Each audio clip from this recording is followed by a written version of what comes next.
What's up everybody? Today we have the Acer Helios 300 paired with a i7-9750H along with a GTX 1660 Ti with 16 gigabytes of RAM. Also included is a small SSD of 256 gigabytes. A good bonus for this laptop would be that the screen is 144 Hz with a 3 millisecond response time. So without further ado, let's get into the unboxing of this. I personally have not unboxed this particular unit yet, so we shall see what's on the inside.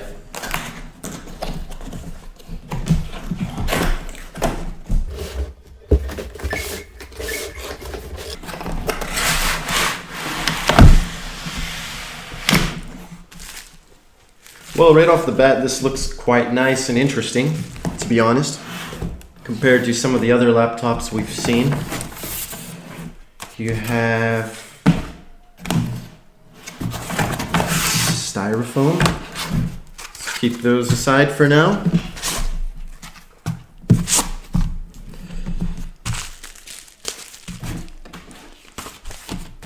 Let's see, anything else in here?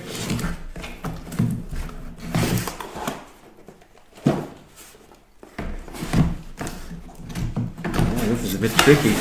There we go. Okay, right off the bat you have the user manual, you have the drivers, whatnot, some information, very useful information, more useful information, user manual, and you get this interesting looking card. Premium service. Let's keep that aside for now. So here we have the power adapter. Now this power adapter, let's talk about this power adapter for a moment. Now, usually you'd call this a power brick, but for a gaming laptop, this is rather small for a power brick, so portability would be quite alright with something as small as this.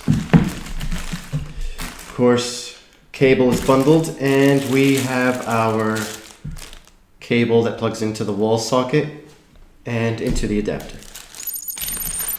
So here we have the laptop sitting. It's quite heavy, but we'll take it out in just a moment. By the way, this is a hard drive bracket for upgrading your storage capacity. Comes with a ribbon cable as well, which you plug into the motherboard. So let's get straight into opening this. Right away we can see the nice blue accents on this gunmetal frame. Alright, let's carefully take it out. Quite a tight fit, to be honest. There we go. Keep that to the side.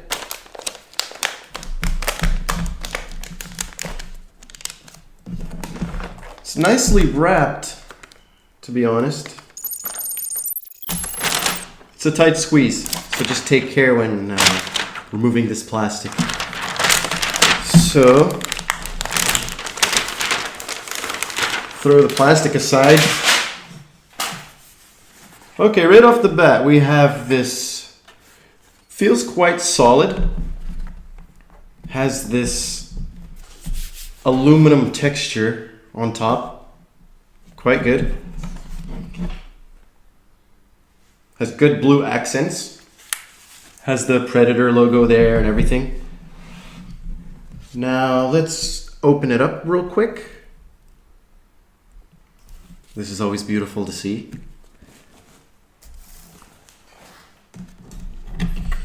Right off the bat, we can see it has slim bezels. Has a trackpad on the left side of the chassis. And let's check on the flex you get when you handle these kind of laptops.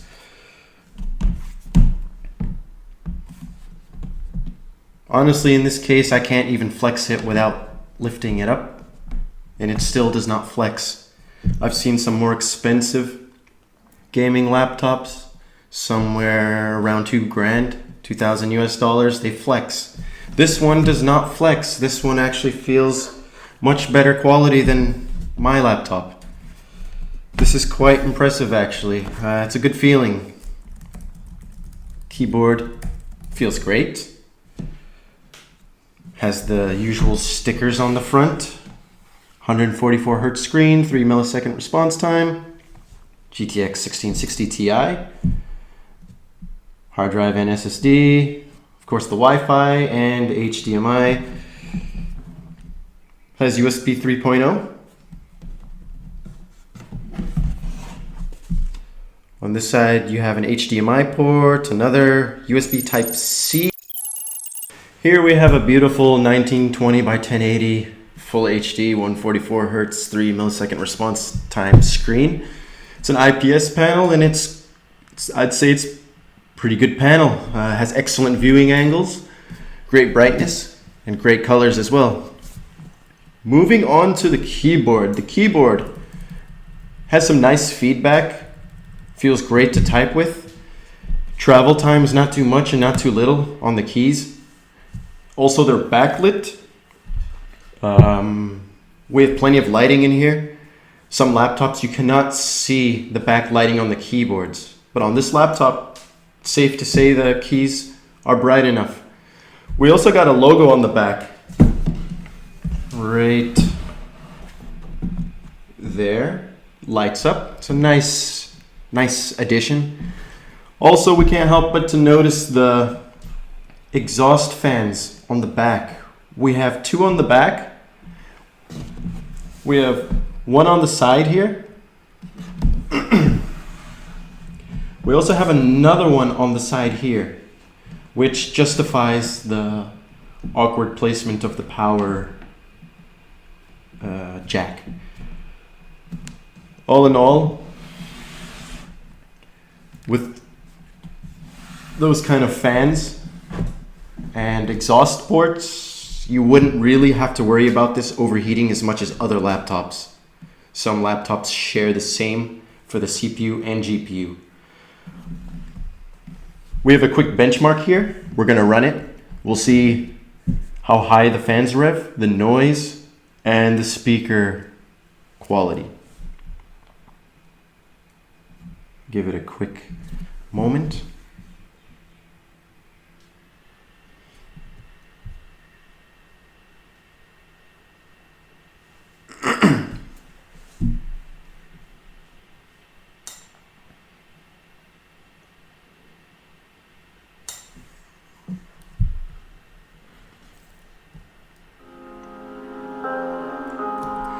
Right off the bat,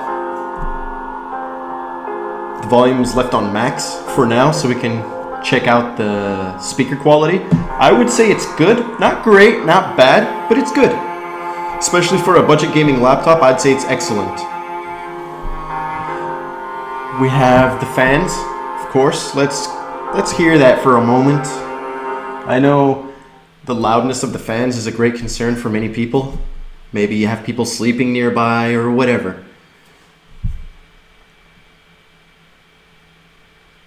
The fans themselves are not too loud, and that's partly because of the configuration of the heatsink, the exhaust ports. Basically, the less heat, the less fan speed you'll have. However, there is a turbo button here, top left corner above the keyboard. Let's press that for a moment.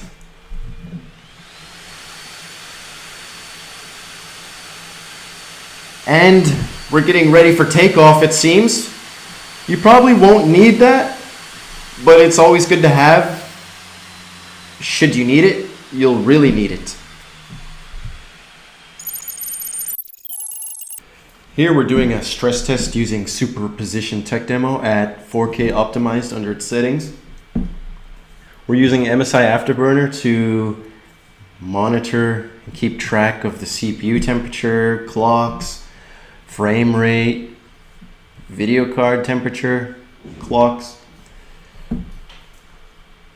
So as we can see right now, we've just been running it on a loop for just a minute here. CPU is not too hot at all. GPU is not hot at all either. Each one is hovering around 62 to 64 Celsius, which is quite excellent for a gaming laptop. Here we will initiate a CPU stress test using CPU-Z. We are also using the Predator Sense program that came with the laptop to monitor the CPU temperatures. So let's begin the stress test on the CPU.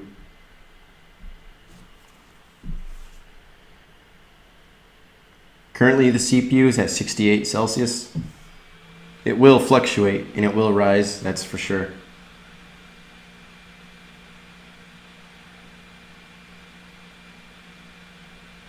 As you can see, in a matter of moments, we had a 10 to 15 Celsius rise in CPU temperature. Even with a stress test going on a somewhat slim gaming laptop, the temperatures are not really outrageous at all compared to most other slim gaming laptops. It's kind of hovering around the 79 to 80 Celsius range with occasional spikes. So overall thoughts on this laptop are, it's a good laptop. For what you're paying, you are getting excellent quality. You're getting a good screen, high refresh rate. Keyboard feels great. Doesn't overheat much. Feels great. Sound is all right. Temperature doesn't get too hot over the keyboard. And touchpad. For a gaming laptop, usually touchpads are junk. We all have to be honest with that. Touchpads are usually very frustrating to work with, but this is one of the best touchpads I've ever used. It's snappy, it's pointy. I believe it's using Windows precision drivers, which are quite well at handling touch. Feels great to touch as well. Quality's all right. Not all right. Quality is great on the touchpad. So overall, I'd say for a budget gaming laptop, I would personally go out and buy one of these myself. I kind of wondering why I didn't do that earlier. But you won't be let down by this laptop. It's a great bang for its buck, that's for sure. Moving on, we will present you guys with some gaming benchmarks: Assassin's Creed Origins, Battlefield 5, Red Dead Redemption, that's a heavy title, Control, and we'll see how it does in real life applications. So thank you for watching. If you have any recommendations or tips whatsoever, any questions you'd like to ask, just let us know down below in the comments, and we'll be happy to honestly answer these questions. So yeah, thank you for watching. Hope you enjoy.